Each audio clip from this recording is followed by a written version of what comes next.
The voice before the Void.net. Sandbar Fight. From Wikipedia, the free encyclopedia. Read by the voice before the Void. The Sandbar Fight, aka the Vidalia Sandbar Fight, was an 1827 brawl featuring Jim Bowie. The brawl occurred at the conclusion of a duel and resulted in Bowie being seriously injured. Nonetheless, Bowie was the victor. Duel. On September 19, 1827, a duel took place on a sandbar outside of Natchez, Mississippi, between two men from Alexandria, Louisiana. About 16 men were present.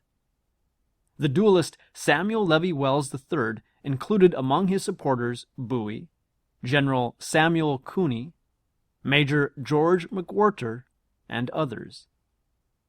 The other duelist, Dr. Thomas Harris Maddox, had among his supporters Colonel Robert Crane, Major Norris Wright, the brothers Carey and Alfred Blanchard, and several others. The duelists each fired 2 shots, and, as neither man was injured, they resolved their duel with a handshake. Brawl. As the duelists turned to leave, and a group formed around them, Samuel Cooney, who had previously fought with Robert Crane, is recorded as having called out, "Colonel Crane, this is a good time to settle our difficulty." Crane fired his pistol at Cooney, missing him but striking Jim Bowie in the hip and knocking him to the ground. Cooney and Crane then exchanged fire, with Crane sustaining a flesh wound in the arm and Cooney dying from a shot to the chest. Bowie, rising to his feet, drew his large custom knife and charged at Crane.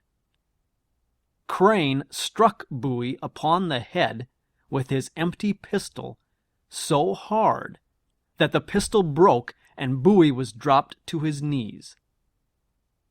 Norris Wright then drew a pistol and shot at the fallen Bowie, missing him. Wright then drew his cane sword and stabbed Bowie in the chest, but the thin blade was deflected by Bowie's sternum.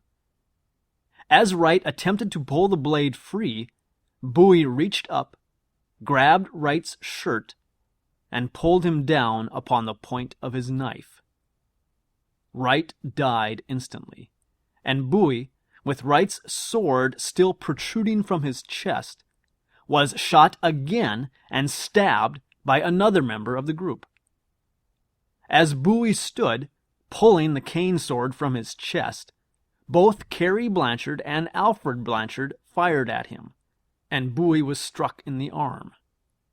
Bowie spun and cut off part of Alfred Blanchard's forearm.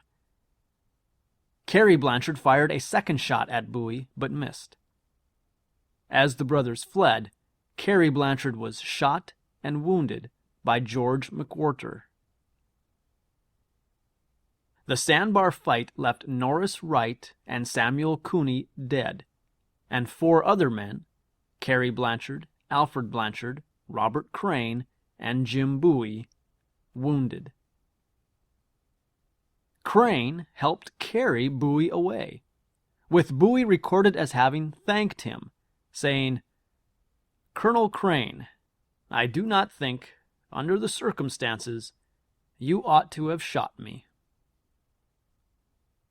The doctors who had been present for the duel managed to patch Bowie's wounds. One doctor reputedly said, "How he lived is a mystery to me." But live he did. Legacy. Newspapers picked up the story, which became known nationally. Bowie's fighting prowess and his knife were described in detail. Eyewitness accounts agreed that Bowie did not attack first, and that the others had focused their attack on Bowie because they considered him the most dangerous man among their opposition. After the Sandbar Fight, in which Bowie had successfully used his customized knife to defend himself, the design became very popular.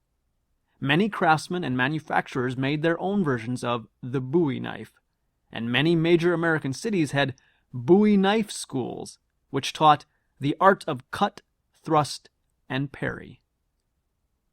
Bowie's fame, and that of his knife, spread to England, and by the early 1830s, many British knife manufacturers were also producing Bowie knives, exporting many of them to the United States for sale.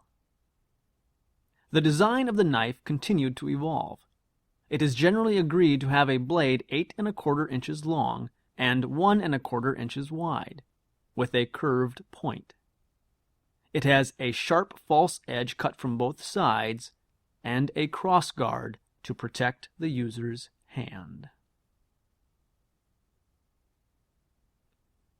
This sound file and all text in the article are licensed under the Creative Commons Attribution Share Alike 3.0 Unported License, available at creativecommons.org.